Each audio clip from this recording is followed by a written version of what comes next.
اور پھر یہ ایک دوسرے کے پیچھے نماز بھی نہیں پڑھتے. دعوت اسلامی والے امام کعبہ کے پیچھے نماز نہیں پڑھتے. جو امام کعبہ کے پیچھے نماز نہیں پڑھتے, مسجد نبی کے امام کے پیچھے نماز نہیں پڑھتے, وہ آپ کو نماز کی دعوت دے رہے ہیں تو وہ اپنی نماز اور اپنے فرقے کی نماز کی دعوت دے رہے ہیں, اسلام کی نماز کی. ہاں بالکل. ہاں یہ ہم پیچھے کھڑے ہیں, ہم نے کہا پیچھے سے امام کے اللہ اکبر. بھائی جو مصلی پہ کھڑا ہے حضرت وہ بھی تو دیکھو نا, یہ کس امام کے پیچھے ہے؟ آیا کہ یزید کو امام کہنے والا ہے یا حسین کو امام کہنے والا ہے؟ کیا کہنے, ذرا اس بات کو سمجھو نا. حالانکہ جب حضرت امام حسین کو ہم امام کہتے ہیں تو ہم بیچ میں صحابہ کرام علیہم رضوان کا لحاظ بھی رکھتے ہیں, یہ یاد رکھ لیجئے. لیکن میں نے ایک اشارہ دیا ہے. آقا کریم علیہ السلام نے ارشاد فرمایا ان اللہ اختارنی واختار لی اصحابی واختار لی منہم اربع. فرما اللہ نے سب سے پہلے میرا انتخاب فرمایا, میرے بعد میرے صحابہ کا انتخاب فرمایا, پھر میرے لیے ان میں سے 4 کو چنا. حق 4 یار بھی آ گئے, ٹھیک ہے. پھر اس کے بعد فرمایا, اس کے مختلف پہلو آگے ہیں, مختلف الفاظ و طرق و سند, یہ روایت ہے. لیکن ایک روایت یہ بھی ہے, فرمایا ان قریب ایک قوم آئے گی ینتقصونہم ویسبون اصحابی, جو میرے صحابہ کرام میں سے نقص نکالے گی, عیب نکالے گی اور گالیاں دے گی.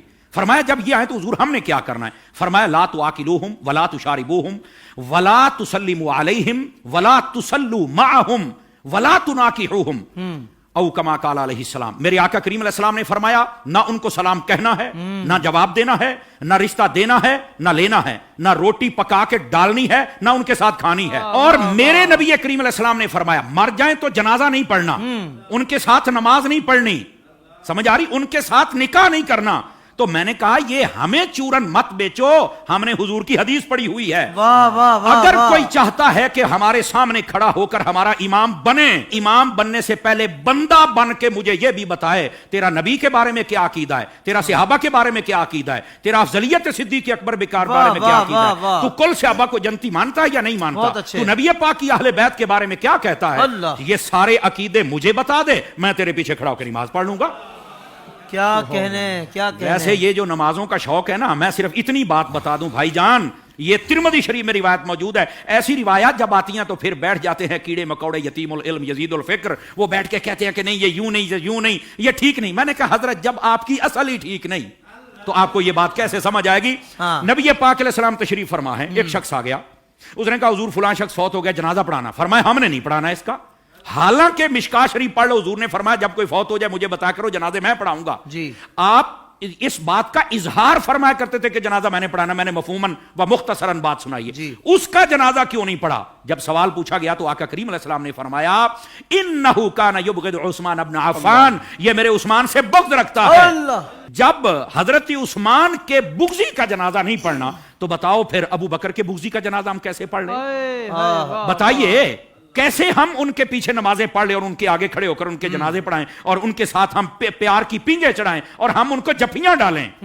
بھائی ان سب کو سمجھنا چاہیے یہ ڈائریکشن ہے, سیدھی سڑک یہ شفاعت نگر کی ہے, اس سڑک پر آ جائیں جس کا نام راستہ اہل سنت ہے, ہم تمہارے پیچھے کھڑے ہو کر نمازیں پڑھنے کے لیے تیار ہیں. تو جب عقیدہ ہی واضح نہیں ہے تو آڈی پنجابی کہندے نے ویکھ کے زہر تو کوئی نہیں پیندا. حضور شاہ صاحب ہماری پنجابی ویکھ کے زہر تو کوئی نہیں پیندا, تو پھر ہم تو نہیں پی سکتے. ویسے اگر کسی کو زیادہ شوق ہو نا, بس نہیں وہ قرآن پڑھتے ہیں تو چھوڑو جی چھوڑو, داڑھی بھی ہے تو چھوڑو جی چھوڑو, مصلے پہ ہے, تو میں نے کہا آبا صاحب اللہ کی تفسیر اٹھا کے دیکھ لے, یہ تیرا شوق بھی پورا ہو جائے گا. حضرت حافظ صاحب ہوا یہ کہ حضرت فاروق اعظم کا زمانہ اقدس ہے, ایک قریب محلے میں امام آ گیا, اس کو نماز کے لیے ہر نماز کے اندر جب وہ قرات کرتا ہے تو آبا صاحب تولا پڑھتا ہے. لوگوں نے کہا بھی اور قرآن نہیں آتا؟ کہتا آتا ہے. تو یہ کیوں پڑھتا ہے؟ کہتا مزہ آتا ہے. اچھا, انہوں نے کہا ذرا حضرت فاروق اعظم کی خدمت میں لے کے چلے. حضرت فاروق اعظم کو بتا آپ نے طلب فرما لیا, واقعہ لمبا ہے, آپ نے طلب فرما لیا. آپ نے جب طلب فرمایا تو آپ نے کہا کیوں پڑھتا ہے؟ کہتا ہے مجھے نا اصل میں مزہ آتا ہے, اس لیے کہ اس میں معاذ اللہ اس کی سوچ دیکھو, پڑھ سب کچھ رہ گئے لیکن سوچ دیکھو اس کی. اس نے کہا جی بات یہ ہے کہ اللہ نے اپنے حبیب کو یہاں جھڑکی پلائی ہے تو مجھے بڑا مزہ آتا ہے. استغفر اللہ استغفر اللہ, یہ خارجی آنا سوچ تھی. سمجھ آ رہی ہے میری بات کی؟ یہ توہین کی سوچ تھی.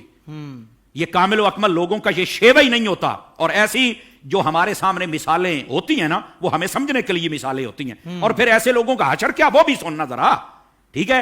حضرت فاروق اعظم نے اچھا تجھے مزہ آتا ہے؟ کہا بالکل. آپ نے تلوار منگائی اور 2 ٹکڑے کر دیے اس کے. آپ نے فرمایا ودوحا پڑھ کے تجھے مزہ نہیں آتا؟ وما ارسلناک الا رحمۃ للعالمین پڑھ کے تجھے مزہ نہیں آتا؟ انا اعطیناک الکوثر پڑھ کے مزہ نہیں آتا؟ ورفعنا لک ذکرک پڑھ کے مزہ نہیں آتا؟